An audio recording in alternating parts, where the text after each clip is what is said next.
Welcome to Watch Cozy. Before we jump in, just a quick reminder, please subscribe to our channel if you haven't yet. Yeah. We genuinely put a lot of effort into exploring these topics and putting these conversations together for you. All right, today we're diving into, well, a pretty deep philosophical question. It's one maybe a lot of us tend to avoid. Does life actually have any inherent meaning? We're going to be exploring this through Albert Camus's really groundbreaking work, The Myth of Sisyphus. And our goal, I guess, is to unpack how Camus looks right into that void, that potential meaninglessness. Yeah. And instead of telling us to run away, he actually invites us to revolt right there in the middle of it all. It's fascinating, isn't it, how he tackles this age-old human quest, the search for purpose, for meaning in life and suffering, even in death. Right. And he just asks, point blank, what if there aren't any built-in answers? No grand purpose handed down, no rules set in stone, no final reward. Yeah, does life still matter then? Exactly. Does living still have value? It's a question most philosophies try to, soothe or provide comfort for. Camus, he takes a very, very different path. And he definitely doesn't ease us in. That opening line of The Myth of Sisyphus, it's incredibly bold. There is but one truly serious philosophical problem, and that is suicide. Wow, yeah. Straight in. It just stops you in your tracks, doesn't it? Yeah. So why? Why does he put that question whether life is even worth living before everything else? Before God, before truth, all the big philosophical staples? Well, that's him going right to the absolute edge, philosophically speaking. He's basically arguing that if someone gets to a place where life feels utterly meaningless, totally unbearable, then all those other systems, ethics, religious beliefs, theories of knowledge, they become kind of, irrelevant luxuries almost. Like secondary concerns. Precisely. He's asking, if the universe gives us nothing back when we ask these huge questions, why bother continuing? It's the most fundamental question before you can ask any others. Okay, so that sets the stage. And this leads directly to his famous idea of absurdity, right? Is that is he just talking about feeling depressed or nihilistic? No, not exactly. That's a common misconception. For Camus, absurdity isn't just a mood or a feeling, though it can feel that way sometimes. Yeah. It's more like a fundamental truth about our situation. A truth? How so? It arises specifically from this clash, this friction between our deep, inherent human need for meaning, for reason, for order. We always want to know why. Exactly. We crave explanations, purpose. But we look out at the universe, and according to Camus, what we get back is silence. Cold, indifferent silence. The absurdity is that collision, our burning desire for meaning hitting a wall of cosmic indifference. And importantly, facing that absurdity, Camus doesn't conclude that suicide is the logical next step. No, quite the opposite, actually. That's what's so powerful. He sees suicide as a kind of escape, a flight from facing the truth of the absurd condition. Running away from it. Yes. Instead, he challenges us to live within this absurdity, to keep our eyes wide open to it, to choose to breathe, to love, to create, knowing full well the universe might not care one bit. And that's where he says freedom begins, when you stop looking for external validation. That's it. True freedom for you starts the moment you stop expecting the world to provide meaning and realize you have to engage with it as it is. It's about your own consciousness, your own choice. Okay, so we're supposed to live inside this absurdity. But let's dig a bit deeper. Why do we even feel it in the first place? What's the root of this human need for meaning that clashes so much with the world? Well, that's really the core of it, isn't it? Humans seem wired to seek meaning. We're constantly trying to understand, to interpret, find patterns, find purpose. We ask why about literally everything ourselves, life, suffering, existence itself. It's just what we do. It seems to be. But the world, the universe, it just doesn't answer back in a way that satisfies that deep need. It remains silent on those ultimate questions. So the absurd is born right there. Our intense desire meeting that vast, unresponsive silence. So the world isn't actively hostile, it's just indifferent. It just is. Precisely. Not an enemy, not a friend, just indifferent. And standing in that indifference, Camus makes a really strong rejection of something many others turn to, right? The famous leap of faith. Ah, yes. Tell us about that. Why is he so against it? He's absolutely adamant about this. He refuses any kind of leap, whether it's into religious faith, like maybe Kierkegaard would advocate, or into any other system that provides ready-made, comforting answers to fill the void. He calls that philosophical suicide, doesn't he? Exactly. He sees it as a way of dodging the real issue.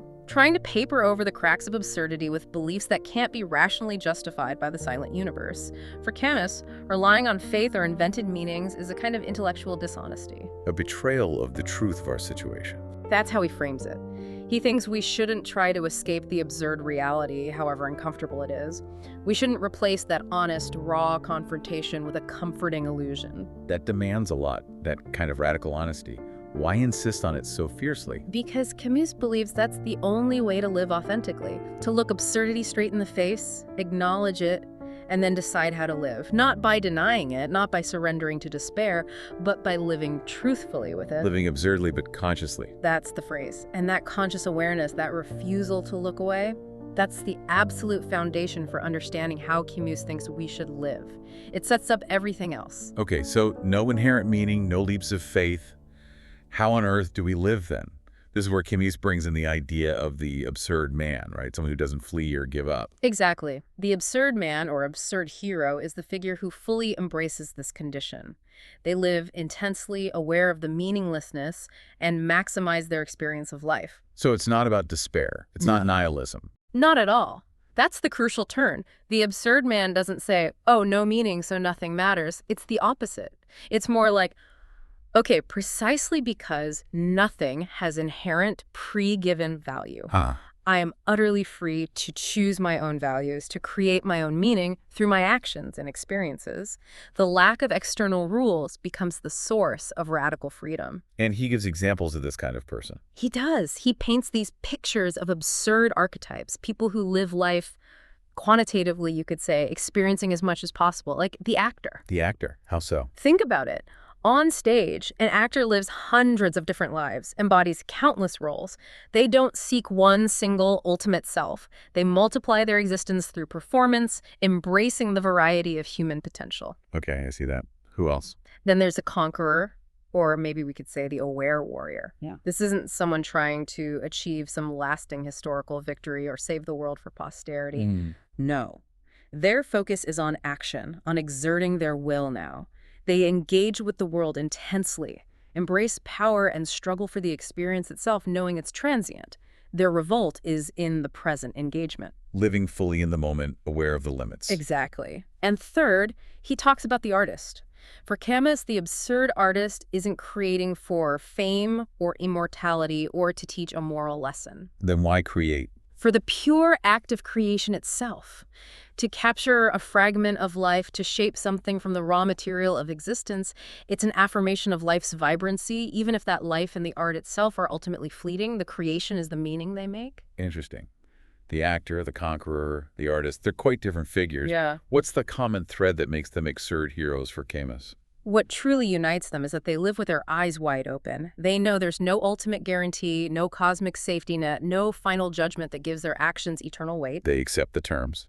They accept the terms. And it's precisely in that clear-sighted acceptance, that conscious living despite the lack of ultimate meaning, that Camus sees their grandeur, their dignity. He's showing us that a life without inherent purpose doesn't have to be empty. It can actually be passionate, beautiful, even magnificent. If we embrace absurdity as our fundamental condition, our companion, rather than constantly fighting it or trying to wish it away. So instead of talking about hope, which usually implies hoping for something else, something better, Yeah. Camus uses the word revolt.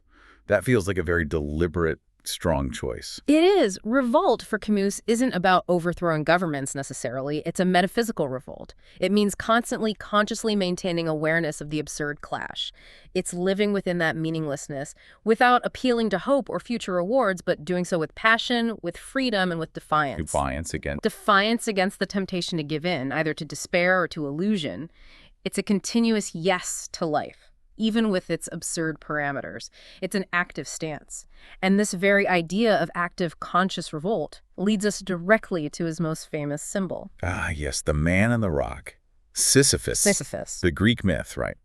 Condemned by the gods to push a huge boulder up a mountain forever, only to have it roll back down every single time he nears the top. Yeah, an image that on the surface seems like the absolute definition of futile, meaningless suffering. A perfect picture of hell, really. But Camus looks at Sisyphus and sees something else entirely. He really does. If you connect it back, Sisyphus becomes the ultimate absurd hero for Camus. He's condemned to this repetitive, pointless task. That's the absurd condition right there. The meaninglessness is built in. Exactly. But crucially, Sisyphus is aware. He's not tricked. He's not hoping the gods will change their minds. He knows the rock will roll down. He knows his labor is futile in terms of achieving a final goal. And the most important moment for Camus isn't the struggle up the hill. It's the moment Sisyphus watches the rock roll back down. That pause, that descent, where he consciously understands his fate. That's where the meaning happens, in the awareness. That's where the potential for meaning lies, created by Sisyphus himself, because he accepts it. He doesn't deny it. He doesn't weep for a different fate. He confronts the futility head on. Which leads to that incredibly famous, almost paradoxical conclusion. One must imagine Sisyphus happy. Yeah. How? How can someone in that situation possibly be happy? It seems almost cruel to suggest it. It does seem counterintuitive at first, but Camus's point is subtle and profound. Sisyphus isn't happy despite his pointless task. He finds a kind of happiness within it. Yeah. It's not happiness based on hope. In fact, it's happiness born from the absence of hope for escape or change, by fully accepting his rock, his mountain, his fate, the whole absurdity of it. He takes ownership. He takes ownership. In that moment of conscious acceptance, he becomes, in a way, superior to his fate. The gods condemned him to the rock, but they didn't condemn his consciousness. By understanding and choosing to continue, he masters his own experience. The suffering is still there, the labor is still there, but it doesn't crush him because he incorporates it into his conscious existence. He claims it. So he might be physically bound to the task, but mentally, consciously, he's not just a victim. Precisely. He's not a victim because he refuses illusion, he refuses despair. That conscious persistence, that willingness to engage with his reality without flinching, that is the philosophical revolt Camus is talking about. It's finding freedom and dignity right in the heart of what seems like total constraint. It's quite an inspiring take on what looks like pure punishment. It is. And ultimately, Camus isn't offering you easy answers or false hope. He's not saying life isn't potentially meaningless in the grand cosmic scheme. Right. But he turns that on its head. He says, okay, maybe life is meaningless from the outside, but that very fact is what gives us the radical freedom and maybe even the responsibility to create our own meaning, our own value, through our choices, our passions, our revolt. So thinking about this whole journey with Camus, what's the takeaway for you listening right now in this world that often feels silent or indifferent when we ask our biggest questions? Camus is suggesting the only authentic way forward is this revolt.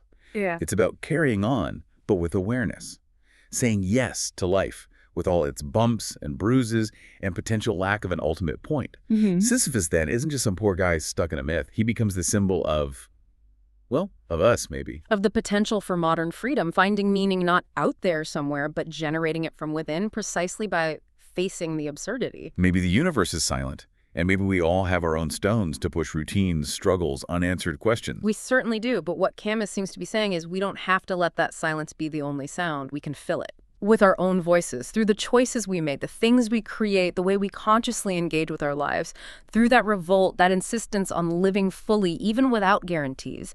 Not for some heavenly reward, not for some absolute truth, but just to assert we are here, we are conscious. You're aware. Exactly, with open eyes, aware hearts, and a human will that can find, or rather make, meaning even in the repetition, even with the stones in our path. We must imagine Sisyphus happy, and maybe, just maybe, ourselves too.